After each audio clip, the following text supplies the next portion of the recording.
January 2024, thwarted coup attempt. This incident was another in a series of coup attempts, but it specifically targeted Traoré's life with an intended explosion at the presidential residence. The plot was intercepted before execution, thanks to intelligence gathered by Burkina Faso's security services. This attempt, like others, was not just about removing Traoré from power, but potentially destabilizing the entire country by creating chaos. The connection to Damiba's family again points to a faction within the military, or political circles with lingering loyalty, or grievances from the previous regime changes. Security and political implications. These attempted coups and assassinations reflect deep political divisions and the challenges Traoré faces in consolidating power amidst an insurgency, economic issues and international relations shifts. His government has been vocal about rooting out corruption and external influences, which might have antagonized internal and external enemies. Hey guys, as you're watching this video, our vision is to reach 500,000 subscribers. Hit the subscribe button, join membership to support our channel, join Patreon and PayPal. All the links are in the description. Do that to stand with us for this beautiful cause of One Africa right now. We do not forget to sign up for the petition. The link is down below. Appreciate it. Thank you so much.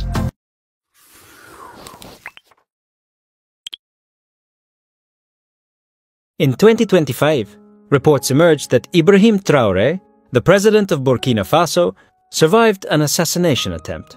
This incident follows a series of previous attempts on his life since he assumed power in a coup in September 2022, according to various sources, including media reports and social media posts. The security situation in Burkina Faso has been volatile, with multiple coup and assassination attempts aimed at Traoré's leadership. These attempts have been attributed to internal political dissent and external influences, with some reports suggesting connections to former regime elements or foreign entities. The ongoing crisis in Burkina Faso is characterized by political instability, exacerbated by jihadist insurgencies and internal military dissent. Traoré's government has faced significant challenges in addressing these issues, with some sources indicating that his survival of assassination attempts underscores the precarious security landscape he navigates. The international community has expressed concern, with organizations like the African Union and the United Nations calling for dialogue to address the country's complex political and security challenges. The situation reflects the broader instability in the Sahel region, where Burkina Faso, along with Mali and Niger, has seen a rise in military-led governments and insurgent activities. Traoré's leadership has been marked by efforts to assert national sovereignty, reduce Western influence, and seek new alliances, notably with Russia, which has added another layer to the geopolitical dynamics of the region. While specific details on the method of the assassination attempt in January 2025 are Traoré public reports, it's known that Traoré survived the attempt without injury. This incident followed a pattern of threats against his life, with security measures around the president being significantly ramped up as a result of these constant threats. Social media and some news reports have cited this attempt as potentially the 18th since Traoré took power in 2022. However, the exact number can vary as some sources might combine coup attempts with assassination attempts or count related incidents differently. Security measures and responses. Following this attempt, security around Traoré was likely further intensified.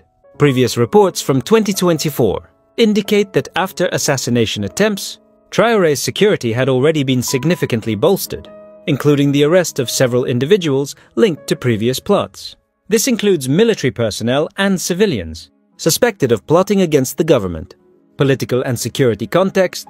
The instability in Burkina Faso has been exacerbated by a jihadist insurgency, internal military dissent, and the broader geopolitical shifts in the Sahel region.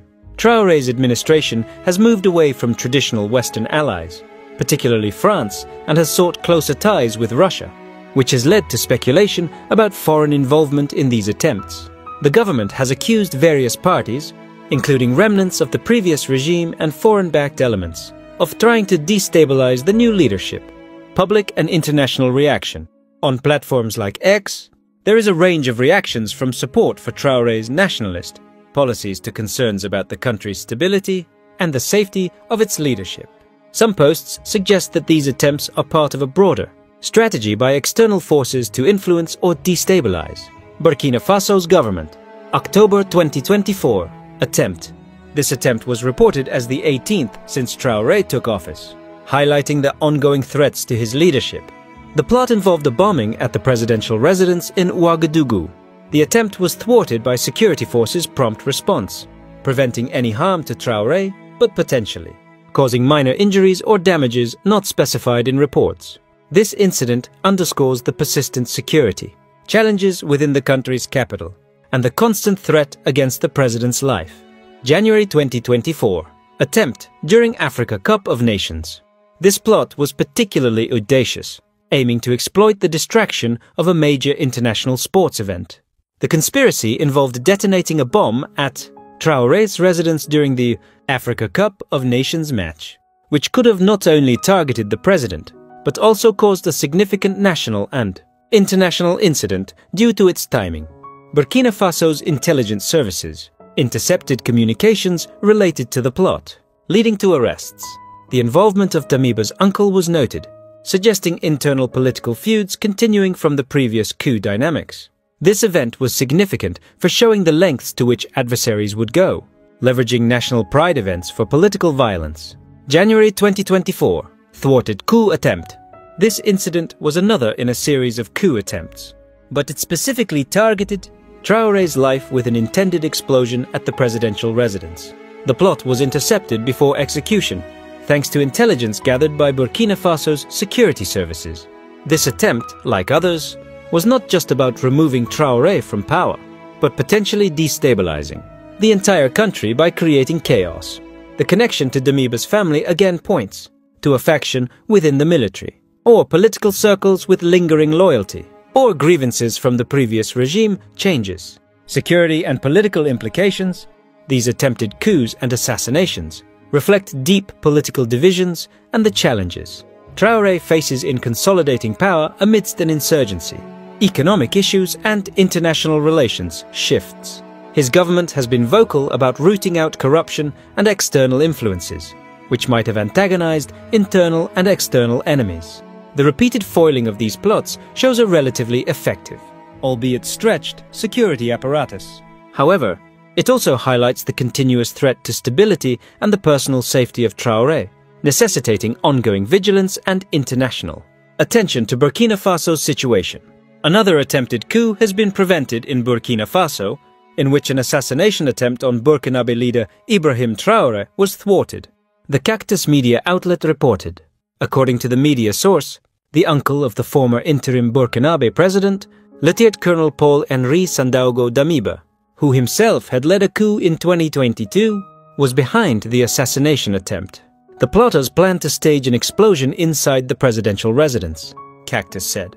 In September, 4 military officers were detained in Burkina Faso on suspicion of organizing and taking part in an attempted coup. An assassination attempt targeting Burkina Faso's President Ibrahim Traoré was thwarted, sending shockwaves across the nation and the international community. The plot involved plans to detonate an explosive device within the presidential residence.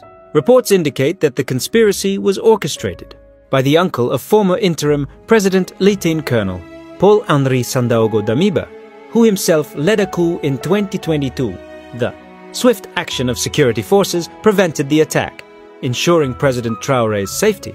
Also, in September 2022, a group of military officers led by Traoré carried out a coup in Burkina Faso's capital, Ouagadougou, ousting Damiba as interim president of the landlocked West African country.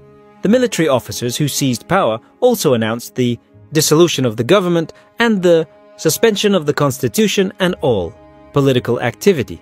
On October 2nd, Damiba, who himself came to power in January 2022 following a coup, signed a document tendering his voluntary resignation as president. On October 14, 2022, Burkina Faso's unicameral National Assembly voted unanimously to appoint Traoré as interim president. This incident underscores the ongoing political instability in Burkina Faso, which has experienced multiple coup attempts in recent years. In response to previous unrest, President Traoré's administration passed an amnesty law in December 2024, pardoning soldiers accused of a failed 2015 coup. Analysts have expressed concerns that such measures might embolden future coup attempts, given the nation's history of military interventions in politics. In late December, Burkina Faso passed a law granting amnesty to soldiers accused of a failed 2015 military coup against then-President Michel Kafando. The country's current military dictator, Ibrahim Traoré, who is widely understood to be behind the amnesty, has himself faced several alleged coup attempts from within the military since he took power more than 2 years ago, according to state media. Beverly Ochieng with the Washington-based Center for Strategic and International Studies Africa program says the move could set a precedent for anyone wishing to oust Traoré. It's true, Traoré's decision is risky and it might set a double standard, especially considering the fact that he himself came to power through a military coup, said Ochieng. Even if it doesn't reduce the risk of further coup attempts or undermining of legal processes, he's still able to save face and then sustain a semblance of popularity and unity. But why has Traoré made a move that could encourage further coup attempts? Political scientist Geoffroy Julien Coao suggests a strategic rationale behind the amnesty. He says the experience of the pardoned coup plotters could be an asset in the country's fight against militant groups linked to Islamic State and Al-Qaeda. He says their military and diplomatic expertise could be useful to the current government in their fight against terrorism. Personalities like General Gilbert, Diendere and Jibril Basole have great military and diplomatic experience that Ibrahim Traoré wants to exploit. General Diendere was a prominent figure in the Burkinabe military, serving as the Chief of Staff of the Armed Forces. Basole, a former Minister of Foreign Affairs, was also implicated in the coup attempt and was subsequently arrested and charged with treason. Ochieng suggests it could be a defensive move on the part of Traoré. She says the previous coup attempts against Traoré were likely due to tension with senior members of the military, which Traoré is seeking to calm by releasing their allies. Burkina Faso is still politically fragile under Traoré, she said. On the one hand, the numerous allegations of attempted coups against his government might be a means of playing up threats and also exerting more power. But they're also a reflection of sustained opposition towards his leadership. Burkina Faso has been battling a growing insurgency since 2015. With violence spreading across the country. The conflict has led to thousands of deaths, widespread displacement, and one of the world's worst humanitarian crises. Data from the Armed Conflict Location and Event Data Project show terrorist violence has only gotten worse during Traoré's time in power. The government has reiterated its commitment to maintaining stability and addressing the security challenges posed by extremist groups in the region. The thwarted assassination attempt highlights the persistent threats faced by the leadership and the importance of vigilant security measures to safeguard the nation's progress. In June 2024, a rocket explosion near the presidential palace in Ouagadougou led to President Traoré's temporary evacuation, highlighting the growing unrest within the armed forces. The government downplayed the incident, but it fueled speculations about the regime's stability. Captain Ibrahim Traoré's regime faltering? Since the rocket explosion on Wednesday, June 12th, near the presidency located in downtown Ouagadougou, the capital of Burkina Faso, rumors of growing dissent within the army against the transitional president have persisted. In recent days, the junta's communication teams have worked to downplay the June 12th explosion, immediately described as a simple shooting incident by national television on its Facebook page.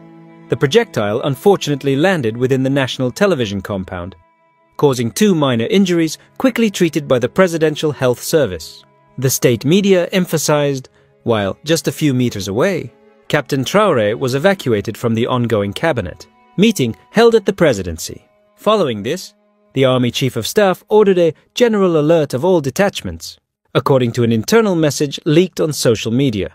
On May 17th, similar confusion reigned after an exchange of fire at the presidency, which state media also labeled as a shooting incident. Several security sources, however, mentioned a mutiny by soldiers. Once again, the authorities remained silent. For 48 hours, Captain Traoré did not appear in public. fueling rumors about his possible evacuation from the capital following a coup attempt. One hypothesis was that he had taken refuge at Camp Lumbila, about 20 kilometers from Ouagadougou, where Russian Wagner paramilitaries had established themselves. 2 days later, he appeared calm and smiling in a video broadcast on national television on Friday, June 14th. The video showed the junta leader donating blood at what was presented as the presidential palace on the occasion of World Blood Donor Day. Growing army revolt. However, on social media, some users questioned the authenticity of these images, as well as those posted the same day by pro-Russian black supremacist Kemi Siba on his X account, formerly Twitter, of his meeting with the junta leader. The captain's presence at the Tabaski, prayer on a field at the University of Ouagadougou, reported by several state media outlets with photos on Sunday, June 16th, was also questioned by several local sources. Some wonder if the authorities manipulated and published these photos to reassure Burkinabés. In Ouagadougou, sources who still dare to speak, always anonymously, about the country's political and security situation are dwindling as the junta tightens its authoritarian grip. Many fear threats, abductions, imprisonment, or being forcibly sent to the front lines, as has happened to dozens of critical voices in recent months. Several West African and European security sources working on Burkina Faso have confirmed to Le Monde Afrique the existence of growing discontent within the army against Captain Traoré. This frustration intensified after the jihadist attack on June 11 against the military camp in Peninsula in the northeast of the country. Coup threats. At least 107 soldiers were killed in the large-scale assault, claimed by the Support Group for Islam and Muslims, GSM, affiliated with Al-Qaeda on Sunday, June 16th. The regime has yet to address the incident publicly. This lack of acknowledgement has angered some soldiers and has been fueling frustration that has been mounting for months. More and more soldiers oppose Ibrahim Traoré's military strategy and his determination to cling to power while they die in droves on the front lines, said a Western security source based in the Sahel. Ibrahim Traoré knows better than anyone that his mismanagement of the security situation could be his undoing. Poor security handling was one of the main reasons behind the ousting of the two previous heads of state elected, President Roch Marc Christian Kabore in January 2022 and Lieutenant Colonel Paul-Henri Sandaogo Damiba in September of the same year. Will the memory of these precedents be enough to deter coup attempts, especially as the junta claims to have foiled several since coming to power? Within the army, divisions are growing.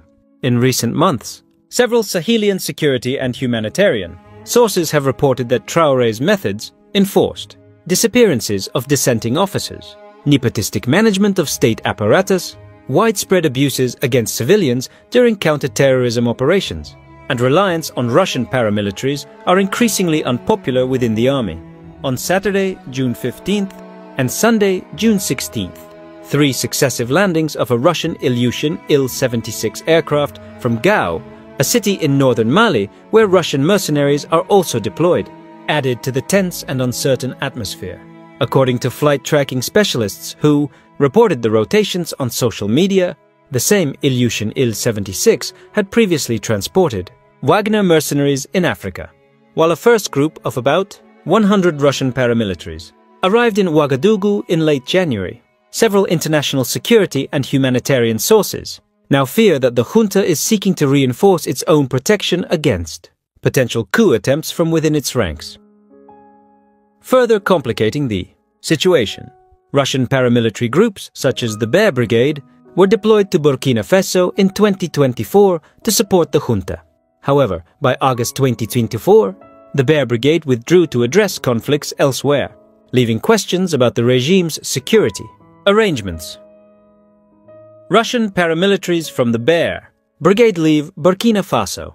This group of around 100 men, who arrived in Ouagadougou in May, was responsible for protecting several key figures, likely including the junta's leader, Captain Ibrahim Traoré. Their mission was short-lived. The men of the Bear Brigade, a private military company linked to the Russian Ministry of Defense, who came to Burkina Faso in May to support Captain Ibrahim Traoré's junta, are now packing up. This unit comprises around 100 men out of the 200, 300 Russian forces currently deployed in Burkina Faso.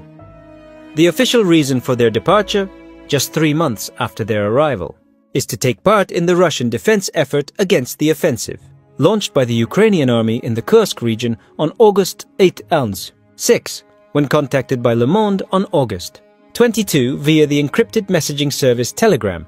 The commander of the Bear Brigade, Viktor Yermolayev, also known as Jedi, confirmed the withdrawal. When the enemy arrives on our Russian territory, all Russian soldiers forget internal problems and unite against a common enemy, he wrote.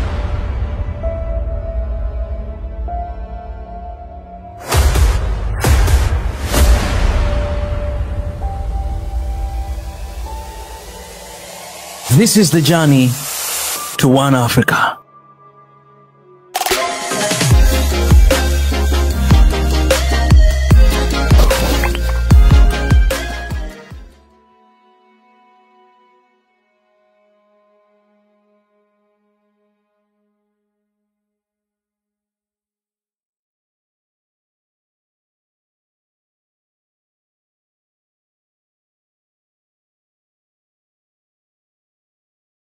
Hey, what's up everybody? This is Mika. Welcome back to SNOA. Guys, I just want to remind you, if you're new to this family, please do not hesitate to subscribe, to like this video, leave your comment below, and also you can share. But also join the membership in this family. This is one of the ways that you can support the work that we're doing here at SNOA. You can join through YouTube membership. You can join through Patreon. You can join through PayPal. All these links are in the description. You click one of those and do something to support the beautiful work of Africa we're doing. Today, I'm here to talk about Burkina Faso. This exclusive news came out kind of like 3 hours ago about Burkina Faso, that Burkina Faso extends military rule for 5 years to 2029. First of all, I'm so happy to see that. But let me just read the entire news and I'm going to share with you guys my opinion. All right. It says this, that Burkina Faso's military regime in power since 2022 will extend its rule for 5 years under an accord adopted during national consultations as announced by the talks chairman. The transition's duration is set to 60 months starting from July 2nd, 2024, according to Colonel Moussa Diallo, the chairman of the Organization Committee of the National Dialogue Process.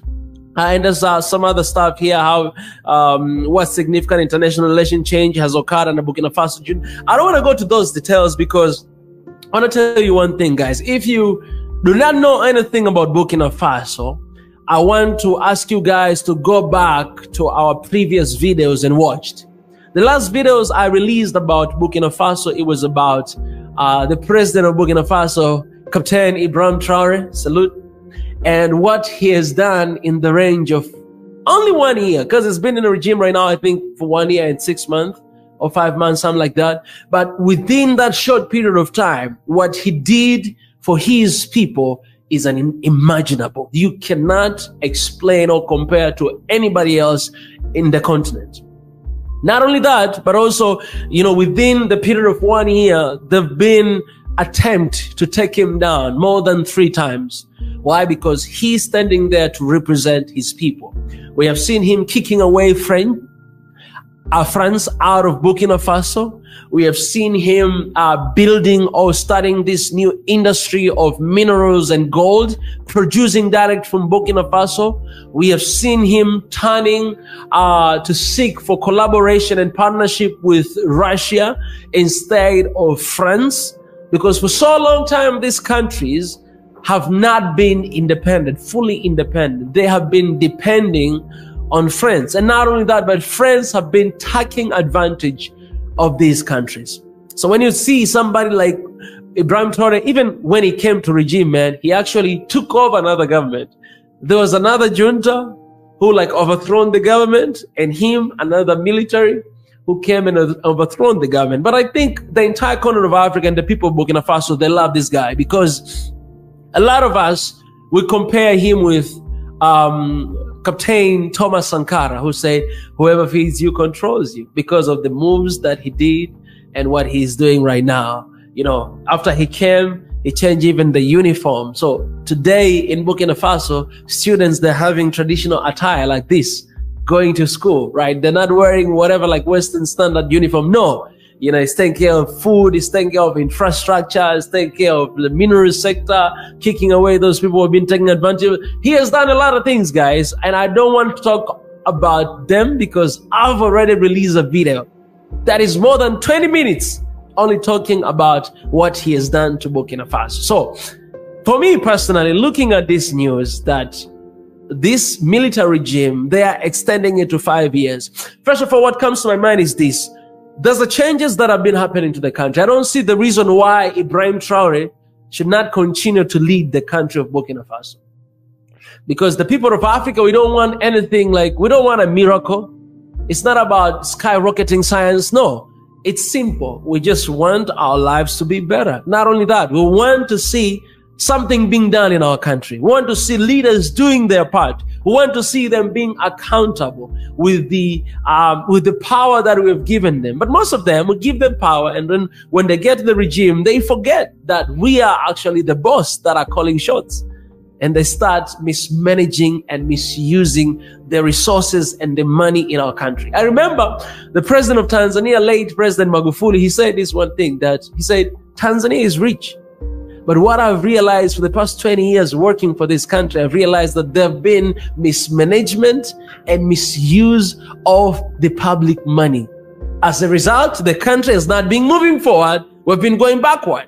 So let me give you an example what he said. So he said, for example, when he wanted to buy flights, these planes for the country, because right now, Tanzania Airlines has been reinstated and it's doing pretty well right now. When he wanted to do that, a lot of Western countries, they say, you know, he's not going to be able to do that. He don't have money. But you know, guess what he did?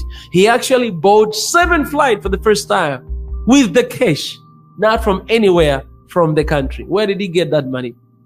If this country is so poor, if Africa continent is so poor. Not only that, another thing, railways. There's a railway right now is being built, actually almost completed, from Dodoma all the way to Burundi to Congo. This railway, when they spoke to these international organizations to ask for support, to actually partner and work together, those guys, they say, no, we're not going to do that for you guys. But you know what they say? They say, all right, whether you're not going to partner with us, oh yeah, no, we are going to do it by ourselves. They started to do with their own local money. And then later on, these organizations, they started to come back and want to partner again with Tanzania. You know, a lot of time they think that we're not able to make things possible. But the reason why things are not moving in the continent is simply because of 2 reasons. Mismanagement of the resources and misuse of public money, people's money. That's the reason why we are where we are today. But when you get a leader like Ibrahim Traoré, whose first objective is to work for the people of Burkina Faso, for the people of Africa.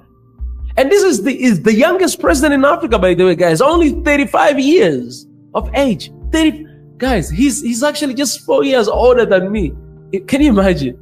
This guy, he knows how it means to lose a family because a lot of people have been killed. He knows how it means to live a poor life because there's a lot of people like, you know, young people living that such kind of life. He knows, man, he knows, and he wants to bring change to the country. Why not supporting him? Why not standing with him? Why not promoting him and his legacies and his policies to transform the lives of the people? So I want to know, you guys, what do you think about this? But me personally, I know, man, these so-called democratic countries, you know, USA, France, they're going to stand up and start talking against this. But the good thing is this, right now, Burkina Faso is not there by themselves. There's Burkina Faso, there's Mali, there's Niger. All of these countries are together, man. They're like, you know what? If you're going to come after one of us, we're going to come after all of you. You know what I'm saying? And not only that, they're not in ECOWAS anymore because ECOWAS, it kind of seems like it's there to support someone else's agendas and not Africa's agendas. They're there on their own, but you see country moving forward. And just to tell you guys, just recently as well, there've been another coup trying to take over Ibrahim Traoré. And this is not going to end. This is not going to stop. And especially for something like this. But if somebody has been in a regime for like 1 year and 5 months, and he has achieved and done what Ibrahim Traoré did to his country, why not giving him extra time? If the people of Burkina Faso want him to continue to be the president of Burkina Faso, why not listening to the people of Burkina Faso? Why not listening to the people of Africa?